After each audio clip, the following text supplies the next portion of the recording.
Good morning, student. Today we will discuss about children, all about their working under various act.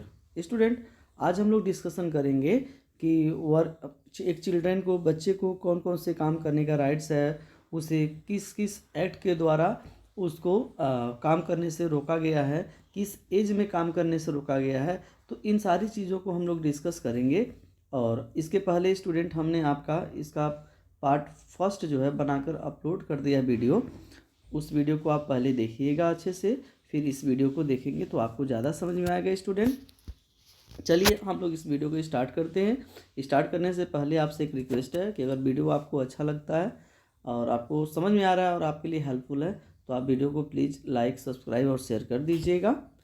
The main object of the child labour prohibition and regulation act 1986 is to address the social concern and prevent the employment of children who have not completed 14 years of age in certain jobs like dhabas, construction sites, domestic servants, beedi making and firecrackers factories etc. Student, यहाँ पे दिया हुआ है कि the main object of the child labour prohibition and regulation act. Student, एक act बनाया गया बच्चों को सिक्योर करने के लिए, बच्चों को प्रोटेक्ट करने के लिए, जिस एक्ट का नाम है the child labour prohibition and regulation act. कब इसको पास किए गए थे स्टूडेंट? 1986 में। और इस एक्ट का जो मेन एड्रेस टारगेट था स्टूडेंट, वो चाइल्ड लेबर को रोकना था, चाइल्ड लेबर को प्रोहिबिशन करना था। और कहाँ कहाँ कब तक स्टूडेंट? 14 ईयर्स तक। मतलब कोई स्टूडेंट है या कोई बच्चा है जो 14 ईयर्स से कम का एज है उसका, तो उससे हम किसी भी तरह का कोई भी कानून कोई भी काम नहीं करा सकते हैं, क्योंकि वह उसको अभी राइट टू एजुकेशन है 14 ईयर्स तक। 6 टू से लेकर के हम आपको पढ़ाए हैं कि 6 टू 14 ईयर्स का जो स्टूडेंट है उसको राइट टू एजुकेशन है, फंडामेंटल राइट्स। इसलिए हम उस पीरियड में इससे किसी भी तरह का कोई काम नहीं करा सकते। कहाँ पे स्टूडेंट? जैसे ढाबाज पे, कंस्ट्रक्शन साइट्स पे, डोमेस्टिक सर्वेंट्स के रूप में, बीडी मेकिंग और फायर क्रैकर फैक्ट्रीज, ये सारे फैक्ट्रीज में, और बीडी मेकिंग या ढाबाज, इन सारे प्लेस पे हम उस बच्चे से वर्क नहीं ले सकते हैं स्टूडेंट। इस कानून के द्वारा इसको क्या किया गया है? रोका गया है कि अगर कोई भी आदमी जो है ना काम करवाएगा बच्चे से, तो उसको इस कानून के तहत क्या मिलेगा? पनिशमेंट मिलेगा। आप ये याद कर लेना कब तक का? तो 14 ईयर्स तक के एज के बच्चे को कोई भी काम नहीं करा सकता है। Any person who violates this and employs children below 14 years of age is punishable by a jail term of up to 3 years और फाइन अप टू 20,000। स्टूडेंट, अगर कोई भी पर्सन है, एनी पर्सन मीन कोई भी पर्सन जो है violets करता है, वायलेट्स मीन्स इस कानून को नहीं मानता है, इस कानून को अगर तोड़ता है और 14 ईयर से एज के कम के बच्चे को क्या करता है? वर्क कराता है या उससे जॉब करवाता है, तो वह क्या है? पनिशेबल है। उसको पनिश मिलेगा, उस पर्सन को पनिश मिलेगा। पनिशमेंट किस तरह से मिलेगा स्टूडेंट? कम से कम उसको 3 ईयर्स का सज़ा मिल सकता है, कम से कम 3 ईयर्स का सज़ा, और उसको 20,000 फाइन भी उससे लिया जा सकता है कंडीशन के हिसाब से। तो अब आपको समझ में आ गया होगा कि कोई भी पेरेंट्स या कोई भी जो पर्सन है, उस बच्चे को जब तक वो 14 ईयर्स का है उसे किसी भी तरह का कोई काम नहीं ले सकते हैं, और स्पेशली जो है डेंजरस वर्क तो और नहीं ले सकते हैं स्टूडेंट। और अगर लेते हैं तो उनको कानून से सज़ा मिलेगी। तो सज़ा कितना साल? 3 ईयर्स लेकर के, और फाइन भी आपको 20,000 आपको देना पड़ सकता है student. The act provides that no child between 14 and 18 years of age shall be permitted to work between 7 p.m. and 8 a.m. and shall not be permitted to work overtime. Student, और मान लीजिए कोई बच्चा जो है 14 ईयर्स का हो गया और वो काम करना चाहता है, तो वो काम क्या कर सकता है? कर सकता है। उसका अगर कंडीशन नहीं है बढ़िया तो वो काम कर सकता है। लेकिन कोई भी जो आदमी है ना, वो बच्चे से लगभग 7 PM से लेकर 8 AM तक, लगभग इसके बीच में 12 घंटे का 12 आवर्स वो टाइम हो जा रहा है। तो कोई भी जो पर्सन है या कोई भी कंपनी वाला है जो है ना, बच्चे से 7 PM से लेकर 8 AM तक काम नहीं करवा सकता है, 12 घंटे का काम नहीं करवा सकता। अगर उस बच्चे को ज़रूरी है काम करना और वो बच्चा मान लीजिए इकोनॉमिकल कंडीशन उसका बढ़िया नहीं है और वो जॉब करना चाहता है, तो मैक्सिमम उससे हम कितना काम करवा सकते हैं, 8 आवर्स तक करवा सकते हैं। उस बच्चे से हम ओवर टाइम्स भी नहीं ले सकते। ओवर टाइम मतलब 8 घंटे से अधिक उस बच्चे से काम नहीं करा सकते हैं। नहीं तो ये भी इस एक्ट के द्वारा इसका भी प्रावधान किया गया है कि कोई भी आदमी बच्चे से 8 घंटे से अधिक काम नहीं करा सकता है। एक प्रॉपर टाइमिंग के बाद उसे काम नहीं करा सकता है, कह सकते हैं कि ओवर टाइम नहीं करा सकता है। No child shall work for more than 3 hours before he और she has an interval of 1 hour. और यहाँ पे स्टूडेंट ये भी दिया गया है कि कोई भी बच्चा जो है ना कंटिन्यू, ऐसा नहीं है कि वो कंटिन्यू सुबह 8 से लेकर के शाम को 5 बजे तक या 8 बजे तक कभी वो काम नहीं करेगा। ऐसा नहीं कोई उससे काम करवा सकता है, ऐसा नहीं है बेटा। हर एक मान लीजिए कोई बच्चा सुबह 8 बजे काम पे गया है, तो वह मैक्सिमम एक कंटिन्यू जो काम करेगा ना वो 3 आवर्स करेगा। कितना आवर्स करेगा? मैक्सिमम वो 3 आवर्स काम करेगा। और 3 आवर्स काम के बाद उसको 1 घंटे का इंटरवल मिलेगा, और 1 घंटे के इंटरवल के बाद वो फिर से क्या करेगा, अपने काम को कंटिन्यू करेगा। कोई भी आदमी उससे कंटिन्यू जो है 8 आवर्स या 8 आवर्स से अधिक काम नहीं करा सकता है। अगर कोई कराता है तो इस एक्ट के द्वारा उसको क्या मिलेगा, सज़ा मिलेगा, पनिशमेंट मिलेगा। ही और she cannot work in more than 1 establishment on any day. मतलब स्टूडेंट कह रहा कि वह किसी भी दिन, ऐसा नहीं कि आप कंटिन्यू से हर दिन क्या करवाएंगे, काम करवाएंगे, ऐसा भी नहीं। उसे a weekly holiday is allowed, उसे हफ्ते में एक दिन क्या करेंगे आप, हॉलीडे देंगे, छुट्टी देंगे। तो कंटिन्यू आप नहीं काम करा सकते हैं किसी भी बच्चे से, ठीक है। उसे वीकली आपको हफ्ते में एक दिन आपको उसको हॉलीडे देना पड़ेगा। कंटिन्यू से बस 3 घंटे तक काम करेगा, 3 घंटे से ज़्यादा वो काम कंटिन्यू नहीं करेगा। उसे 1 घंटे का इंटरवल चाहिए। कोई भी बच्चा जो है ओवर टाइम किसी भी बच्चे से आप नहीं ले सकते हैं। और जब तक वो 14 ईयर्स का है वह किसी भी तरह का कोई भी काम उससे आप फोर्सली नहीं करवा सकते हैं। इस एक्ट के द्वारा इतना प्रावधान किया गया है। देखिए स्टूडेंट, यहाँ पे चाइल्ड लेबर का एक पिक्चर्स दिया हुआ है। एक जो गर्ल्स है उसे काम करवाया जा रहा है ढाबा में या किसी प्लेस पे। अभी स्टूडेंट हम लोग डिस्कस करेंगे safety of workers at work place. कौन कौन सी सेफ्टी जो है हमारी गवर्नमेंट के द्वारा या वहाँ पे काम करने वाले लोगों के द्वारा प्रोवाइड्स किया जाता है। वहाँ पे जो एम्प्लॉयर होते हैं, जो एम्प्लॉय रखते हैं या जो मालिक होते हैं काम करवाते हैं, तो उनके द्वारा कौन कौन से सेफ्टी वहाँ पे रखे गए हैं, कौन कौन से हमारे वर्कर्स का वो सेफ्टी का राइट्स है, इसके बारे में देखते हैं। Safety of workers at work place, जहाँ पे काम करते हैं वहाँ पे कौन कौन सी सेफ्टी है, देखते हैं कौन कौन सा सेफ्टी होना चाहिए। The various act concerning industrial safety provide for health and safety measures for the workers। Student बहुत सारे एक्ट मीन कानून, बहुत सारे एक्ट बनाया गया है इंडस्ट्रियल सेफ्टी को लेकर के और हेल्थ को लेकर के। मतलब इंडस्ट्रियल सेफ्टी बनी रहे और वहाँ पे जो वर्कर्स है उसका हेल्थ भी अच्छा बना रहे, इस चीज़ को लेकर के बहुत सारे गवर्नमेंट के द्वारा क्या किया गया, एक्ट्स बनाए गए हैं। एक्ट्स मीन कानून बनाए गए हैं और सुरक्षात्मक मेजर्स को भी ध्यान में रखते हुए बनाया गया है। वर्कर के सिंपल बोल सकते हैं स्टूडेंट, वर्कर के हेल्थ, उसके सेफ्टी और इंडस्ट्रियल सेफ्टी, ये सारी चीज़ों को लेकर के हमारी गवर्नमेंट के द्वारा बहुत सारी पॉलिसी, बहुत सारा एक्ट बनाया गया है। Workers have to be provided with facilities of drinking water, toilets, cleanliness, disposal of wastes and effluents, ventilation and temperature to etc by the employer. Student, जो एम्प्लॉयर होता है मतलब जो एम्प्लॉय रख करके काम कराता है, या हम कह सकते हैं जो मालिक होता है जो काम करवाता है, उसकी ये रिस्पॉन्सिबिलिटी होती है कि जहाँ पे जिस प्लेस पे वर्कर काम करता है ना, वहाँ पे ये सारी सुविधाएं क्या होनी चाहिए। कौन कौन सी सुविधाएं स्टूडेंट एक वर्क प्लेस पे होनी चाहिए?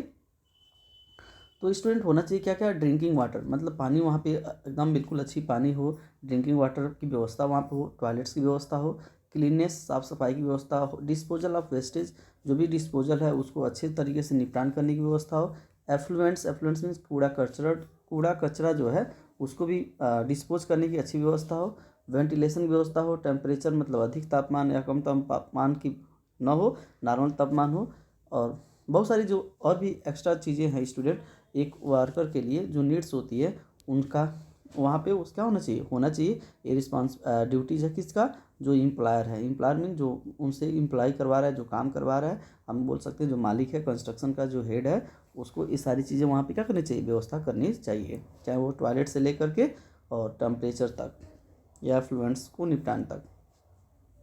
Measures for safety from dust and fume, artificial humidification, fencing of machinery etc. also need to be provided by the employer। इसके साथ साथ स्टूडेंट सेफ्टी मेजर से अगर देखा जाए, सेफ्टी मेजर से तो चाहे वहाँ आप जानते हैं कि जहाँ पे वर्क होता है स्टूडेंट, जहाँ पे बहुत टाइप्स के डस्ट आपको देखने को मिलता है, आपको फ्यूम धुआं जो गैसेस धुआं होते हैं बेटा, बहुत ही डेंजरस जो खतरनाक जो फ्यूम होता है वो वहाँ पे देखने को मिलता है।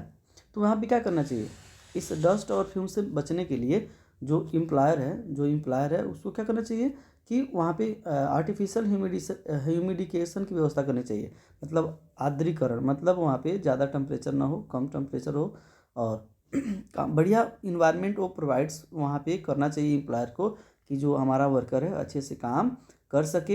इसके साथ साथ जो भी यहाँ स्टूडेंट मशीनरी है, मशीनरी मतलब जहाँ वहाँ पे मशीन जो भी है उसका क्या होना चाहिए, फेंसिंग होना चाहिए। फेंसिंग मतलब मान लीजिए स्टूडेंट यहाँ पे कोई डेंजरस मशीन लगा हुआ है तो इसके चारों तरफ क्या होनी चाहिए, फेंसिंग। फेंसिंग मतलब चार दीवारी घेराबंदी होनी चाहिए कि कोई भी जो वर्कर्स है इस मशीन के दुष्प्रभाव से या मशीन से सेफ रह सके, कोई किसी भी तरह का कोई एक्सीडेंट ना हो। कभी कभी ऐसा होता है कि हम उस मशीन के बारे में नहीं जानते हैं और उसके आसपास जाते हैं तो हमारा एक्सीडेंट हो जाता है। अगर फेंसिंग होगा तो हम क्या करेंगे, वहाँ पे तक पहुँच ही नहीं पाएंगे और एक्सीडेंट होने से क्या हो जाएगा, बच जाएगा। तो इस तरह की जो व्यवस्था है वर्क प्लेस पे हमारे एम्प्लॉयर को क्या करना चाहिए। इसके साथ साथ स्टूडेंट क्या होना चाहिए, proper alarm systems, fire prevention and exit extinguishing measures, helmets, gloves, goggles for protection from sparks, emergency exits etc have to be catered to by the employer। इसके साथ साथ स्टूडेंट एम्प्लॉयर, यहाँ पे बार बार एम्प्लॉयर आ रहा है। एम्प्लॉयर का मतलब कि जो काम करवाता है, एम्प्लॉयर मतलब जो एम्प्लॉय को रखता है हम उसको बोलते हैं एम्प्लॉयर। तो एम्प्लॉयर को ये सारी चीज़ें भी व्यवस्था होना चाहिए वर्क प्लेस पे स्टूडेंट, क्या क्या हेलमेट्स होने चाहिए, वहाँ पे फायर प्रिवेंशन की व्यवस्था होनी चाहिए, अलार्म सिस्टम्स होने चाहिए, वहाँ पे गूगल्स वहाँ पे गूगल्स यूज होता है, चश्मा होना चाहिए और बहुत सारी चीज़ें स्टूडेंट, इमरजेंसी एग्जिस्ट की भी व्यवस्था होनी चाहिए। ये सारी चीज़ें हमारे एम्प्लॉयर को क्या करना चाहिए, हमारे वर्कर को प्रोवाइड्स करना चाहिए कि हमारा जो वर्कर्स है वह अच्छी तरीके से रह करके, अच्छे तरीके से इन्वायरमेंट पे रह करके काम कर सके, जिससे किसी भी तरह का कोई एक्सीडेंट ना हो। इसके साथ साथ स्टूडेंट देखिए यहाँ पे एक पिक्चर्स दिखाया गया है कि इंडस्ट्री वर्कर काम कर रहा है। अगर आप सोचिए स्टूडेंट, अगर ये ग्राइंडर चला रहा है, ग्राइंडर बोलते हैं इसको, चला रहा है, अगर ये गूगल्स नहीं पहना होता तो इसके आँख में जाएगा, और ये मान लीजिए मास्क नहीं पहना रहेगा तो फिर इसको इसके जो छोटे छोटे पार्टिकल्स होते हैं वो नाक के द्वारा शरीर में एंट्री करेगा। ये देखिए इसका ड्रेस। तो ये सारी चीज़ें किसको प्रोवाइड्स करना चाहिए, हमारे एम्प्लॉयर को, कि जो हमारा एम्प्लॉई है वो अच्छे से काम कर सके, किसी भी तरह का उसको प्रॉब्लम ना हो। इसके साथ साथ स्टूडेंट और कौन सी व्यवस्था होनी चाहिए, an evacuation plan, provision of first aid and facilities should be provided for and rehearsed by the employees at regular intervals. इसके साथ स्टूडेंट एंड इवैक्यूएशन प्लान, एक मतलब खाली प्लान होना चाहिए। इवैक्यूएशन मतलब खाली प्लान में एक आइडिया प्लान जगह होनी चाहिए। प्रोविजंस फॉर फर्स्ट एड, और वहाँ पे क्या होना चाहिए, फर्स्ट एड का भी प्रोविजंस या व्यवस्था होनी चाहिए। फर्स्ट एड मतलब जैसे आपको अगर चोट लगता है या आपका कोई भी एक्सीडेंट होता है तुरंत, तो उसको तुरंत वहाँ पे कंट्रोल किया जा सके, इस तरह की व्यवस्था वहाँ पे होनी चाहिए, जिससे क्या हो सके कि फैसिलिटी शुड बी प्रोवाइडेड, मतलब प्रोवाइड होनी चाहिए for and rehearse by the employee at regular intervals. और इस तरह की सारी चीज़ें उसको बार बार क्या करना चाहिए, रिहर्स मतलब दोहराया जाना चाहिए, जिससे क्या हो, ऐसा नहीं कि एक गूगल्स यूज कर रहा है तो कंटिन्यू उसी को यूज करता रहेगा, भले उस पर ख़राब हो जाए, उससे दिखाई न दे।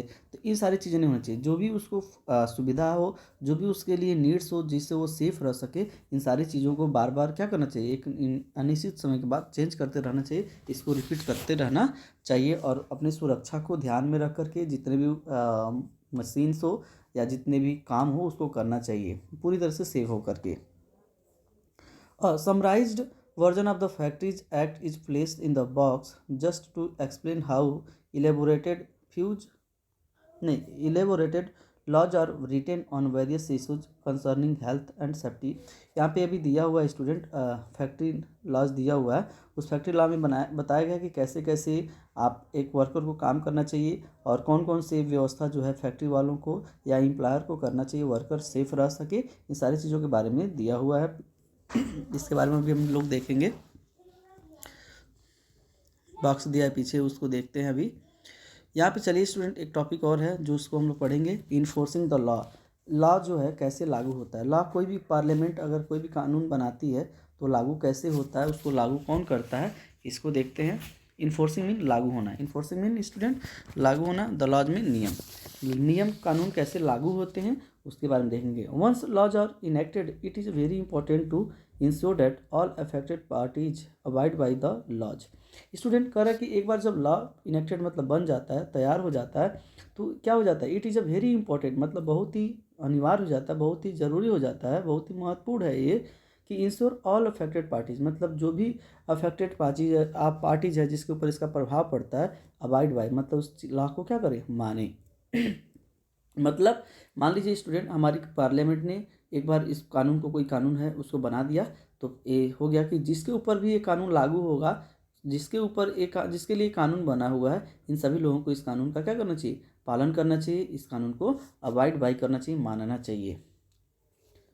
The government has an elaborate bureaucracy and various agencies which are entrusted with the task of ensuring that all laws are being followed in letter and spirit and that violations, if any, are brought to the notice of the owners and if required fines and penalties are levied। Student करे कि जब कानून बन जाते हैं तो इसको लागू कौन करता है स्टूडेंट, इसके लिए हमारी गवर्नमेंट ने क्या रखा है, ब्यूरोक्रेसी मतलब स्टूडेंट काम करने वाले लोग, ताना इसको बोलते हैं, तानाशाही लोग, या इसको जो हमारे एडमिनिस्ट्रेशन में काम करते हैं उन सारे लोगों को हमारी गवर्नमेंट ने रखा, जैसे IAS PCS, ये सब हमारे ब्यूरोक्रेसी के अधिकारी हैं स्टूडेंट।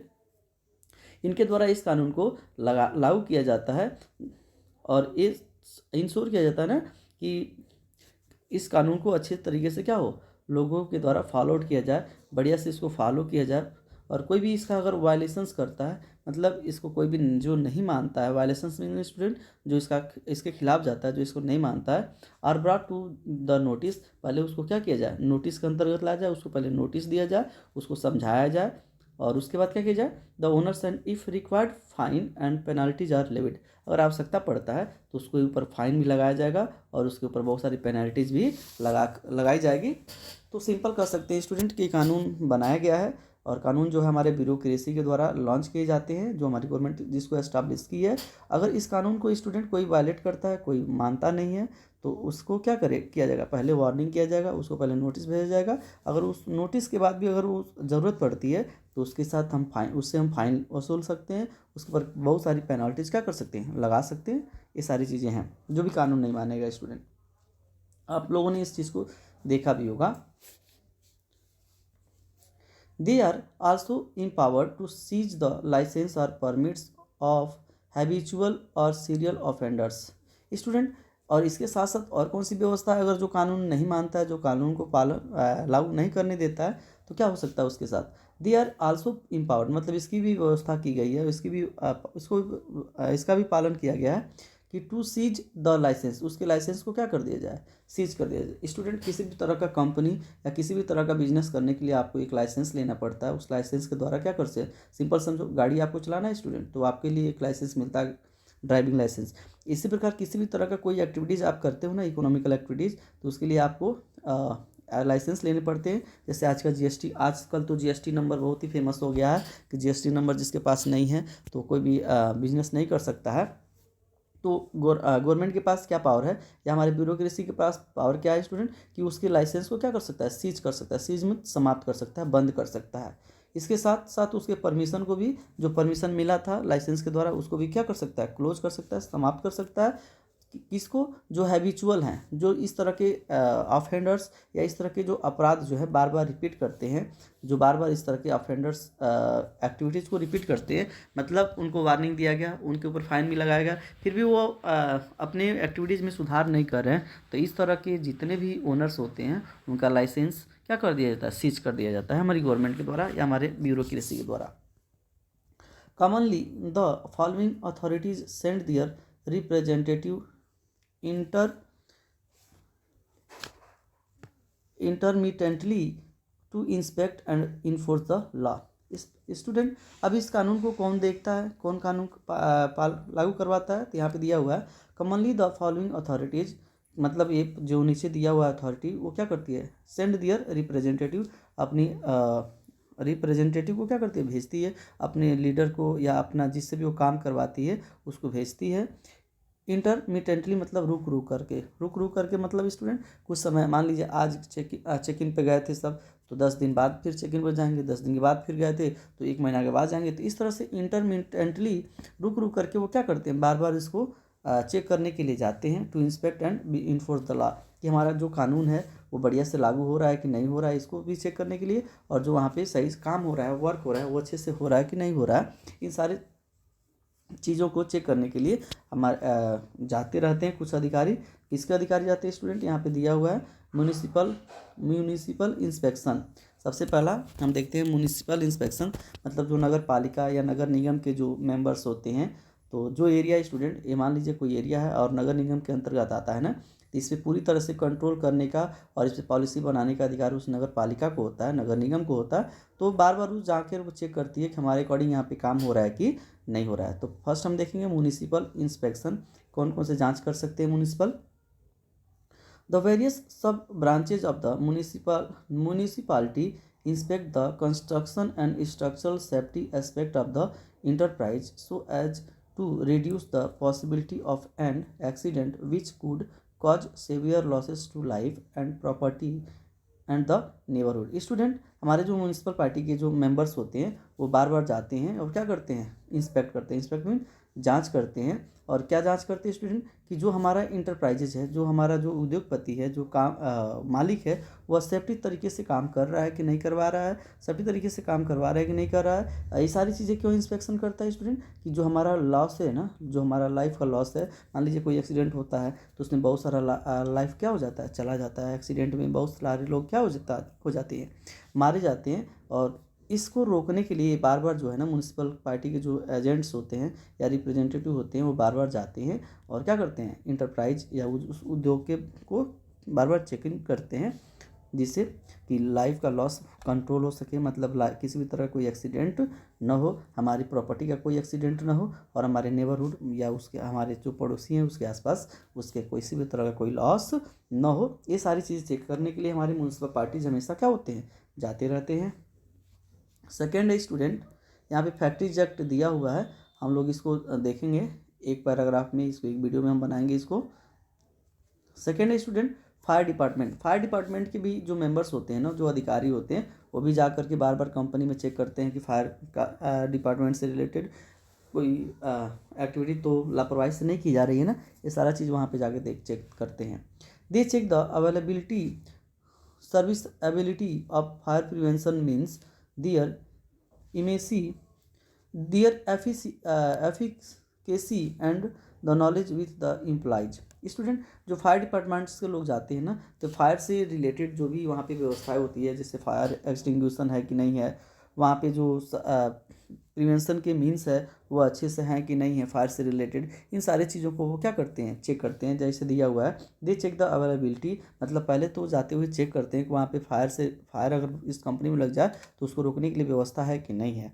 उसके बाद सर्विसबिलिटी, मतलब अगर बाई चांस है भी तो कैसे सर्विस कर रहा है, कैसे काम कर रहा है, अच्छा है कि नहीं है, केवल दिखावे के लिए तो नहीं है, इन सारी चीज़ों को भी चेक करते हैं। इसके साथ साथ फायर प्रिवेंशन मीन्स, और भी जो फायर को कंट्रोल करने वाले मीन्स है, माध्यम है, उसको भी वो चेक करते हैं। इसके साथ दियर एफिकेसी, उसकी क्षमता चेक करते हैं कि यह कितनी तेज़ी से काम कर सकता है, उसकी क्वालिटी क्या है, उसकी कैपेसिटी क्या है, इन सारी चीज़ों को वो चेक करते हैं। इसके साथ and the knowledge with the employees, और इन सारी चीज़ों को, इस जितने भी यहाँ पे मेजर्स रखे गए हैं फायर से रिलेटेड, उसको चलाना हमारे एम्प्लॉय जानते हैं कि नहीं जानते हैं, उसको हमारे एम्प्लॉय को इन सारी चीज़ों के बारे में मालूम है कि नहीं है, ये सारी चीज़ें नॉलेज बढ़िया से वो गेन करते हैं। कौन? फायर डिपार्टमेंट वाले। They also check the availability and functionality of the emergency exit roots.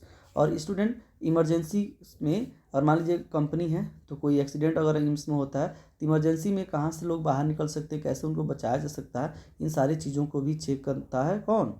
कि वहाँ पे है कि नहीं इन सारी चीज़ों की व्यवस्था है। जैसे आप बस में बैठे होंगे तो देखते होंगे एग्जिट, इमरजेंसी एग्जिट का वहाँ पे लगा होता है। तो इस तरह से सारी चीज़ें जाते हैं फायर डिपार्टमेंट वाले सारी चीज़ों को चेक करते हैं। अब देखिए इन्वायरमेंट प्रोटेक्शन डिपार्टमेंट जाता है तो क्या करता है? इन्वायरमेंट मतलब जो हमारे वातावरण को से रिलेटेड है, इन्वायरमेंट से रिलेटेड है। They send their officer to ensure that all gases, fumes and effluents are treated for toxicity and their disposal system working at the establishment. Student, हमारा इन्वायरमेंट से जो भी लोग जाते हैं, जो भी ऑफिसर जाते हैं इन्वायरमेंट डिपार्टमेंट से, तो उनका मेन टारगेट ये होता है चेक करना कि वहाँ पे जो भी गैसेज निकल रहा है, जो भी वहाँ से फ्यूम्स, जो भी वहाँ से धुआं निकल रहा है, या जो भी वहाँ से एफ्लुएंट्स मीन कचरा, कूड़ा करकट जो निकल रहा है स्टूडेंट, उसको अच्छे से ट्रीटेड किया जा रहा है कि नहीं किया जा रहा है, उसकी विषाक्तता या उसकी टॉक्सिटी है उसको मिनिमाइज किया जा रहा है कि नहीं किया जा रहा है, उसको अच्छे से डिस्पोजल किया जा रहा है कि नहीं किया जा रहा है। इन सारी चीज़ों के बारे में जाकर के वो क्या करते हैं? चेक करते हैं। कौन? Environment protection department. एक तो ये चेक करते हैं, फिर वहाँ पे देखते हैं ये सारी चीज़ें वहाँ पे वेस्ट को सही से डिस्पोज करने के लिए सारी सिस्टम है कि नहीं है। तो इन सारी चीज़ों को इन्वायरमेंटल डिपार्टमेंट देखता है, क्योंकि ये हमारे इन्वायरमेंट के लिए क्या है? इंपॉर्टेंट है। अगर इन्वायरमेंट हमारा पॉल्यूटेड होगा स्टूडेंट तो उसका बैड इफेक्ट हमारे लाइफ पे क्या होगा? पड़ेगा। Excise and taxation. एक्साइज मतलब इस स्टूडेंट एक टैक्सेस से रिलेटेड है।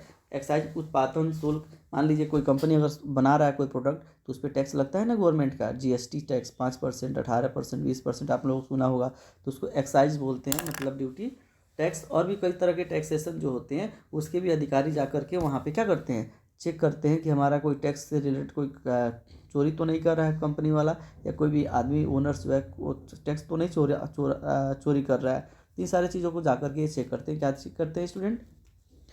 These departments also carry out inspections in order to confirm the correct payment of taxes and duties by the entrepreneur, the revenue from which is ultimately utilized for the public facilities and the common use.